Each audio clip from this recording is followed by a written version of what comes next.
Good evening, everybody. DJ Styles. Okay, back at it a little bit. I'm working on the neckline, right on the throat where the Adam's apple is. I'm actually putting in, I'm doing it by hand and fingers. Uh, it's tough because this clay is extremely hard. So what I'm doing is I'm trying to just blend it in really nice. I don't want to block the view here. I'm trying to blend this in where the Adam's apple is. And I gotta bring it, I'm pushing it all out and smoothing it. So I did this side, I got this pretty much smoothed out where I want it. I'll carve out some of this to make it, really, really nice. But this is the Adam's apple of the mask of Michael Myers, the William Shatner. Well, you can see underneath of this thing is where it's, look how thick that clay is up underneath of here, up against the armature. Yeah, I don't sculpt any of that. I can clean it up. I can make it really nice and smooth, and but I'm at the point where I'm working on little tiny details now, and I, like I said, I wasn't going to videotape that, but lack of having stuff to do, I'm going to videotape everything, I guess. That's just the way it's going to have to be. Because right now, because of the cold weather, I can't really load up. There's not too much to do with the channel without spending a fortune in materials, making things and, trying to provide, substance for the channel on YouTube. And I really can't do that right now because it's just really slow. Cold weather, it's preventing me from doing anything outside, mold making. I really don't have the space in my studio here to do mold making. I don't want that kind of dust in here because this is also my recording studio for music. That's why I use this oil-based clay. It's actually like a wax. There's a wax. It's monster clay. It's a wax combination of wax and there's other properties in it, but it's basically wax and clay mixed together, and it gives you a really nice consistency to really work with. And now I got to kind of scoop out the middle just a little bit so it makes it more uniform, and blend everything in. But that's basically what I'm doing. I'm actually making the Adam's apple area, and this should look really nice when I'm done. This is going to give it a really nice texture, a nice look. I might have to bring these down. I'm trying to blend that into the base of the mask, but I think I might have to bring that all the way down in here to make sure it's just literally flush with the cut of the mask. Yeah, I think it'll just look better. But that's what I'm doing right now with this this sculpture. I've fixed the jawline a little bit. The jawline is let me see. Let me point this up a little bit more. Yeah, I fixed the jawline a little bit better, as you can see. The jawline looks really nice on both sides.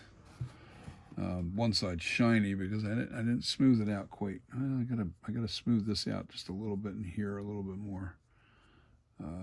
Get some of this hard edge off of here. Ooh, got a little nick there. I guess I banged it or something. Yeah, just it's a constant. You look at things under a different light. Now I'm actually seeing that I got to carve a little bit more off of this right in here to match this side. I'm trying to make it somewhat, very close on both sides of the sculpture. This way, when you're, details matter. Details really matter. And, especially with this sculpture, because the Myers mask is a very difficult mask to accomplish. I truly have a lot more respect now for people that are out there making really close renditions of this mask. And wow, it's not an easy sculpture. Um, One, you're actually doing a life cast. You're not actually sculpting. Uh, this is like next level stuff here. When you're doing monster mask, don't get me wrong. There's a lot of detail, texturing, and veins, and all that stuff. That's a lot of detail. That's a lot of it's a lot of work. I don't know. Just something about making something smoother is actually more difficult, and natural face shapes. Um, I don't know. Maybe I don't know. This is my second sculpture, so when I start going into making monsters, I may change my attitude real quick. It might be a lot more difficult for me. I don't know. I'm gonna learn. That's for sure. I'm gonna keep going with this. I'm actually gonna start watching the Stan Winstein. Am I saying it wrong? Stan Winstein. Yeah, and start watching his videos. I have to sign up for it, spend some money. But you know something? I'm really going to do this for a living. So if I'm going to do this and I'm really going to try and make money at it, I better be fairly good. Now, the talent is already in me. I do have the ability to sculpt. I don't doubt my talent, but now I want to learn techniques, uh, tools and techniques. They're the key. Once you know how to use tools proficiently, it really makes a big difference. You know, it really, really, really makes a huge difference. Uh, you're never going to teach art. Art itself, you can teach techniques, but you can't teach somebody how to be a sculptor or a painter. That's born within you. I hate to say it, anybody out there trying to do this stuff and they're not really artistic, man, I don't know. I don't maybe there are people capable of doing stuff like this just by watching, but it's not a you're using a lot of your eye. See, the funny thing is, I can take I can look at a picture. Let me try to explain this now. I can look at a picture in 2 dimension and basically feel. I can close my eyes and feel with my hands the shape that's supposed to be. Now, I know that sounds crazy, but uh, that's how I do it. I can basically feel the right shape. I can look at a picture and go, you know what, this feels like the right shape. And it's not completely there because this is a very hard uh, clay. I've got the hardest monster clay available, and it's because it holds more detail. That's why I like the hard stuff. When I start doing monster, like stuff that has more texture and more veins and more wrinkles, I'm going to go with a softer clay. Just because it's just little easier to work with. Um, but I'm really looking forward to my future with this because it's like you're never too old. Here I am approaching 60 years old, and you're never too old to learn something new. And don't be afraid to try things, man, because life is short. It really is, man. It just feels like a blink when I was 21 years old and doing this artwork back when I was young, doing it in relief carving I was doing. Um, that feels like it was yesterday. It doesn't feel that long ago. And the amazing thing is, when art is in you and you really have the ability born in you, it's even better than riding a bike, because you just don't forget. You don't forget, it's in you. You can sculpt, you can paint, you can draw, you can sketch. What you do forget is techniques. That's the thing that really, you have to, constantly brush up on. Like, oh yeah, I forgot how to. I remember, I used a certain tool for a certain effect or a certain technique when I was painting or sketching, and forgot that I used that technique, and all of a sudden, you're looking at it and you're going, oh, what if I done that? I remember that. Oh yeah, okay, it's coming back to me now. But I've let 30 years kind of go by. uh yeah, see, yeah, about 30 years since, maybe a little more, um since I did some, I guess my last years of doing wood relief carving was, I'm gonna say, early '80s. The early '80s. I was young. I was a young man. I was probably like 22, 23 years old, and I just got so swamped with becoming a DJ. I've been a disc jockey for a long time. I started in '76, but I didn't really make it into the clubs, where I was proficient and getting constant work until the early '80s. Um, I was learning the process all through those young years, from 1976 through '82. I was still a young guy. '82, I was 20. So there you go. I was 20 years old in 1982, and just everything is learning. Here's the key to life: do your work. If you're going to work for a living for the rest of your life, pick a passion, not just sign up for whatever, or become whatever. You got to find your niche in life and find out what it is you really love. Because if you love what you do, you never work a day in your life. You really don't. You never work a day in your life. And when I say that, I really mean that truthfully. Everything I've been blessed. Oh my God, I've been so lucky. I have a very supportive wife. Uh, she she always wants the best for me. She wants me to if there's something that I can do that can possibly make us a dollar, hey, let's do it. And you never know. You don't know. This could lead to good things. It could just dwindle out into nothing. But my plan is to do this for retirement. It's something I can do right out of the house. I can do the sculpturing. I could, make these masks. I might make figurines too. I might make small figurines and maybe dolls. I don't know. I mean, anything can go with this. You can, you sculpt anything, and turn it into anything with all the technology that's out there with like the materials. Oh my God! If I had these materials when I was younger, and the knowledge, and I want to thank YouTube for that, because YouTube, I'm going to tell you something. You can learn anything. Where before, back when I was young, and I didn't have the money to go to school, and I had so many different interests.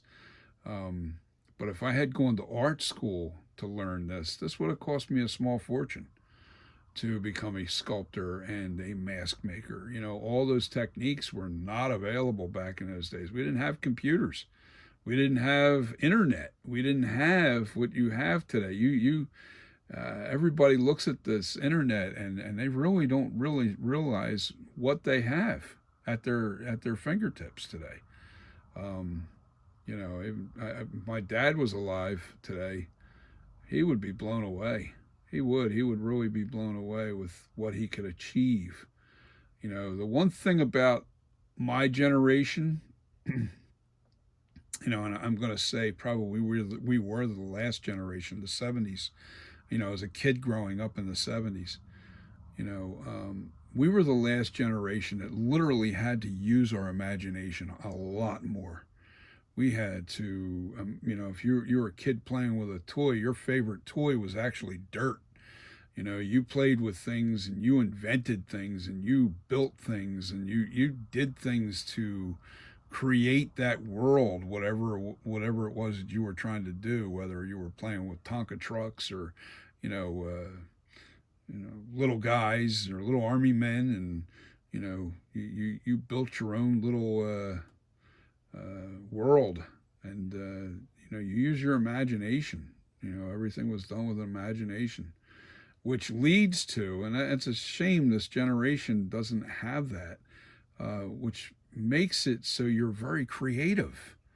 It's such a huge tool, especially if you're not one of these guys that can go to college, or you're in a book smart. You're not book smart. A lot of people aren't book smart, and most of those people are very artistic and very they depend on their imagination. Well, imagination starts when you're a kid. It really does. That's where it really stems from, having a wild imagination and being very creative. That all stems from being, when you're a kid. You have to really embrace that time period and make something, or actually embrace that time period and actually, utilize it as you get older. Because as we get older, we become more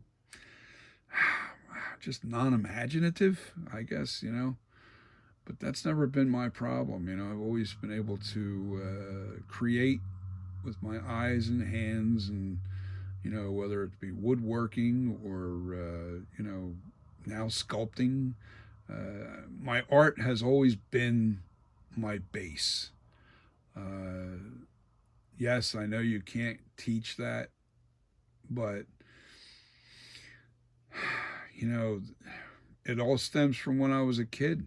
I guess when I was a kid, I was heavily into Godzilla. Oh my God. And the model making. Oh my God. That was so cool, making models that you can destroy. And I used to make models out of the weak plaster of Paris.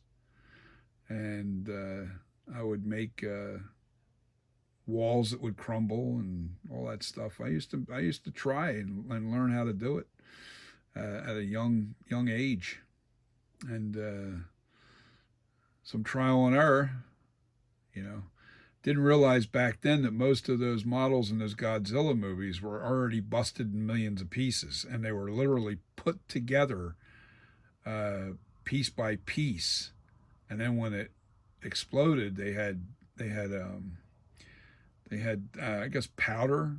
It was just regular talcum powder, and they would puff that out and break everything apart and make it look like it was literally, breaking apart as someone was destroying it. That wasn't the case, or it wasn't actually solid pieces. But that's another story in itself. But that's what I'm saying. You use your imagination. You really have to be vivid with your imagination and creative. And okay, you see something, you go, now how do I do that? How can I make that? I'm not going to have the knowledge, but what materials are out there that can actually achieve what I'm looking to do? And then you have to do your research. But today you have the internet. Man, is it easy. You don't just go to the hardware store and ask the guy behind the counter, hey, I'm trying to do this. And they'll look at you like you got five eyes. Well, I remember when I was a kid, I was going in and out of the hardware store with my father, and would ask for strange materials, or not so much know what to get. I would actually just ask the guy, well, I'm trying to do this. How do I do that?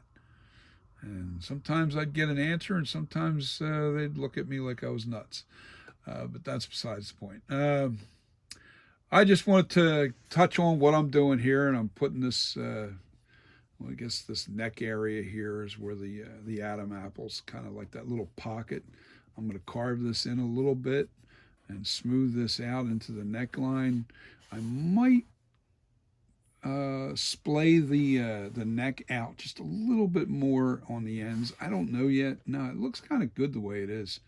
I just need to, now I have this upright and I can actually see the difference on both sides where I have to carve. So I'm going to carve some more on this side and take this out. Oh yeah, Oh yeah, I can see where I need to do it. But anyway, you guys have a great week. Monday, here it is Monday morning, and it's just the start of the day. So for most of us, and keep tuning in. I'm starving for material right now, so bear with me. I got to wait until this weather starts to get warmer before I can actually start doing really, creative and new things. I can't wait. I'm actually going to order some more clay. I'm going to get the gray clay this time. I need to get about 20 pounds. I'm going to order another one of these armatures. Definitely need another armature. This is called an Ed head. And this is so nice when you're using monster clay, because monster clay's got a wax base to it. This thing underneath of this armature, let me see if I can. See, I got this tilted upright, so I'm working underneath the chin area. But underneath of here, there's a cap. Oh, yep, there it is. I can feel it. You take that out, you flip this thing upside down when you're done with your clay sculpture. You flip it upside down and you fill this up with extreme hot water. And this is designed, it's got some kind of, I don't know, something with the plastic that really warms this plastic up easily. So this will get real warm, and that sculpture, the plastine, or I want to say the wax, starts to melt, and it's easy to get that the clay off the sculpture, because this particular type of clay is very hard to take off the Ed head, and that's what this is called, an Ed head, and I got it from Monster Makers, and it's a really nice, durable, hard. You will never break this, no way in heck. They show videos of this being dropped off of 5-story buildings, 10-story buildings, and it hits the ground and not a dent on it. It's amazing. So with that being said, it'll be easier to pull that clay off of there, especially with the hot water melding it, so it's not sticking to the armature as much. So I've never taken it off yet, and I'm a ways off from being able to take this off of here. That's why I'm going to order another one of these, and I'm going to order 20 more pounds of clay so I can do other sculptures of other things and make masks. This sculpture that I'm working on right now is going to be turned into several masks. I'm going to do this is my NightCreeper 1978, and that's going to be the 78 version of Michael Myers. And then they're all going to be called NightCreeper, and I'm going to base it off the years that the movies were released. So NightCreeper 1978, and then there's going to be a NightCreeper 1981, that was Halloween 2. And it's going to be the same mask, it's just going to be painted differently and haired differently, and there's going to be some foam pads pushed into the inside to widen the mask. And I'm going to probably shrink this down by 1 casting. Therefore, it'll give that a smaller mask, and you'll be able to stretch the walls of the mask out, especially if you have a narrow head. But that'll be the Halloween part 2, because in the original Halloween 1 and 2, it was the same mask. And one was just a little older, and Nick Castle played Halloween 1, and he had a very long, narrow face. Stretched the mask elongated, made it look long. And then Dick Warlock had a very wide face, and he played Michael Myers in part 2 in 1981. So those 2 masks are going to be the same mask. And then I'm moving on to sculpting. After I pull the master, I get the master made for this. Once I'm satisfied with the master, then what I'm going to do is I'm going to use this same sculpture because I was able to make my stone mold in 2 parts, and I was able to take that apart with very little damage to the sculpture. thanks to a great armature, and I got a really, really, really great release agent for the clay. So once I make the stone casting in 2 parts, and then I'll take that apart and I'll make the master copy with that casting or that mold. And then what I'll do from there is I'm going to take this same sculpture, do the little repairs, because you do get a little damage when you do take that stone off of the clay. And then I'll make the little bit of repairs, and then I'm gonna make the 2018 out of this sculpture. So it'll be NightCreeper 2018, and then there's going to be the NightCreeper 2021 and NightCreeper 2022, which 2021 is the new Myers movie that's coming out this next October, or this coming October, should I say now. And it's called Halloween Kills. And that mask got burnt. Let me try to drop this down a little bit. That mask was burnt on this side of the face, and it also had a bullet hole on this side of the face. So what I'm going to do is I'm going to make after the 2018's carved, that's going to remain the way it is, and then the Halloween Kills, I'm going to add texture, to the sculpture, so it makes it look burnt. And then the small bullet hole over here. But point is, everything's going to be made from this exact sculpture. This way, all the versions are exactly the same mask. So that was my whole purpose. I should have done that from the very start. But that's my plan. What do you guys think? Let me know. Place your comments. I think that this is a winner here. I really do. I like the way this mask looks. It looks really, really good.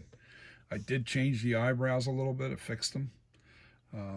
Still not sure if I really like them because they look a little too perfectly shaped here. I want them wide here and a little bit more narrow. So I'm going to take from bottom and top to narrow down this just a little bit. But I don't want to lose the angle. I want to keep that angle there. I don't know though, because this looks like it's pretty good on this side too. So I just might leave that alone.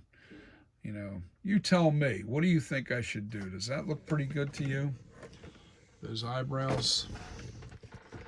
That look pretty awesome. Let me see. I got to turn some of this light down so you can't. There you go. What do you think of those eyes and those eyebrows? And I see where I have to sculpt underneath the chin on this side. Yeah, this is still too much. This side's perfect. This side I got really nice. So, got to do it on that side now. But you guys have a wonderful day and a wonderful rest of the week. DJ Styles signing off. And NightCreeper. NightCreeper 1978 will be available, and I'm going to start making this mask. This will be in production in the spring. I just can't get up my hands on decent latex without taking a high risk right now because the latex will freeze. And and right now we're getting pretty cold weather. So we've been getting some cold weather, and it's just not worth the risk, because whenever you order, latex, it could sit in a truck for 2 or 3 days, and being up in, Jersey, you just can't. You don't know whether that day's going to be going down into the 20s, and if the latex freezes, that's it. It's gone. It's done. It's no good. It's garbage. So, with that being said, I want to thank everybody for following me, and please hit that follow, and the like, the follow. Do it all. Do what you got to do. I'm old school. I don't know all the terminology that's out there right now. I don't care. You know what I'm talking about. This is what I want you guys to do. Start following me, and if you got questions or anything, just hit me up. I could tell you what I can tell you. I don't have a lot of experience with this stuff. I follow a lot of people myself to learn things, and one of the guys I follow, man, he's amazing. Alan Hops at Stilt Beast Studios. That guy's, oh my God! You want to learn how to do some stuff off cheap? That's the one thing that's really cool. Is not only is he so creative, he'll figure out ways to do it cheaper. So, just great guy. Really, really, really entertaining to watch too. He's very entertaining. I don't think I'm that guy. I don't think I could be. I don't think I could do what he does. He's just very entertaining. He's funny, very comedic at times, and just a really great guy. And he really sucks you in. Really sucks you in because he's really interesting. The things he comes up with. I follow him all the time. So look him up. He's on YouTube. He does a lot of live streaming. He has several channels. He has a couple channels. One's for YouTube Wednesday. One's for YouTube Wednesday is basically, he'll take video. He'll create something and basically, edit it down and make it short so you can, and he'll make different things just out of great ideas, especially if you guys are into the haunt business, or you haunt your yards in the fall. Man, that guy, that's the guy to watch. I'm probably going to be copying some of those same ideas and putting them on video on my channel, and I know it's copying, but it's the guy. I don't think he cares about that. Who knows? But I'll definitely talk to him first about it. I won't do things without his okay. I'm just not that kind of guy. I'm just I make sure that people get credit for the things that they do. I really do. It's important. So, with that being said, the other guy I really like that does a lot of Michael Myers masks. Oh my God, his name's Nick Pagiano.